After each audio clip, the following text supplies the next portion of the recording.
আসসালামু আলাইকুম রহমতুল্লাহ।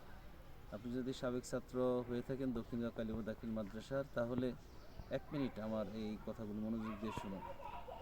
দক্ষিণগাঁও কালিমা দাখিল মাদ্রাসার সাবেক ছাত্র পরিষদ 2001 সাল থেকে প্রতিষ্ঠিত হয়ে আসছে। এই দীর্ঘ সময় ধরে এর যে প্রত্যাশার যে কাজ হওয়ার কথা ছিল তা হয়তো হয় নাই, কিন্তু কিছু না কিছু হয়েছে। আমরা সারা কাপাসিয়াতে কিন্তু সাবেক ছাত্র পরিষদের যেই পরিষদ নামে থাকে, এটা আমরা দেখতে পাই না। শুধুমাত্র আমাদের এই দক্ষিণ কালিমা দাখিল মাদ্রাসার এই পরিষদ আছে, এটা আমাদের জন্য একটা আশার বিষয়।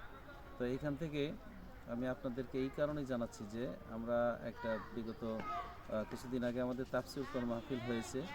তো এটা আপনার সকলের প্রচেষ্টাই হয়েছে। আর এর হিসাব নিকাশ সহ আপনার আগামী শুক্রবারে আপনাদেরকে আহ্বান জানাবো।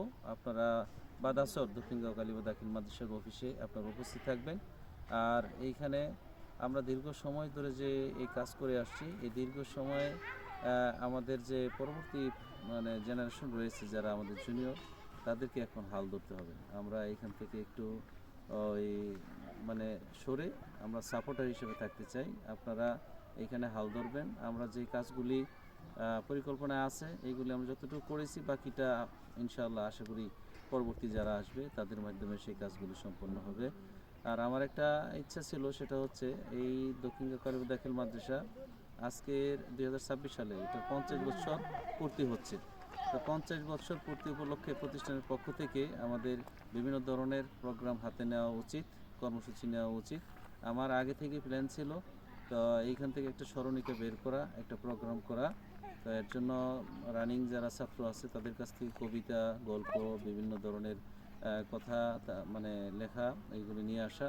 পাশাপাশি যারা সাবেক হয়ে গেছেন তাদের থেকে বিভিন্ন ধরনের স্মৃতিচারণমূলক কিংবা বিভিন্ন ধরনের প্রবন্ধ, এইসব লেখা তারা তাদের কাছ থেকে নিয়ে সব সমন্বয়ে মাদ্রাসার ইতিহাস, যারা প্রতিষ্ঠাতা দাতা, বিভিন্ন দিক থেকে যারা এখান থেকে শিক্ষকতা করেছেন তাদের ইতিহাস সম্বলিত একটা স্মরণিকা বের করা আমার ইচ্ছা ছিল।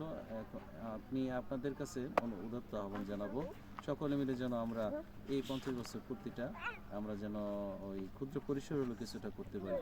তো সবাইকে আবারও সেই আগামী শুক্রবারের বাদাসরের পরে আমাদের এই মাদ্রাসার অফিসে উপস্থিত থাকার জন্য আহ্বান জানিয়ে আমি আমার কথা শেষ করছি। আসসালামু আলাইকুম রহমতুল্লাহি ওয়া বারাকাতুহু।